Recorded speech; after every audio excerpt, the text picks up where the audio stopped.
Launch ঘাটে তো চলে এসেছি।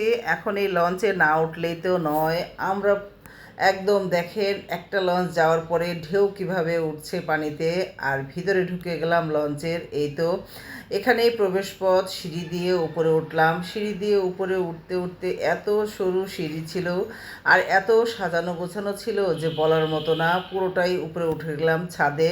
ছাদে উঠে এই ভিউ এত সুন্দর লাগছিল, সব দিক মনে হচ্ছিল এটা নিয়েই সুন্দরবন চলে যায়। কিন্তু আমরা তো খুব কম সময়ের জন্য এসেছি বেড়াতে, এটা তো আর সম্ভব নয়। তাই একটু ঘুরে ফিরে দেখছিলাম সব কিছু, আর এই সুন্দর সময়টাকে উপভোগ করছিলাম। সবারই খুবই ভালো লেগেছে। আসলে অপরূপ সৌন্দর্য এই দেশ, আমাদের বাংলাদেশ অসাধারণ সুন্দর। আর সুন্দরবন তো আমাদের গৌরব, অসাধারণ সুন্দর। আর এই যে পানি, নদী সব কিছু ঘুরে টুরে দেখে আবার নেমে পড়লাম। ঝটপট নেমে এই যে বাহিরে চলে যাচ্ছি। আসলে এই ঘোরাতেই মনে হলো অনেকটা ঘুরে এসেছি।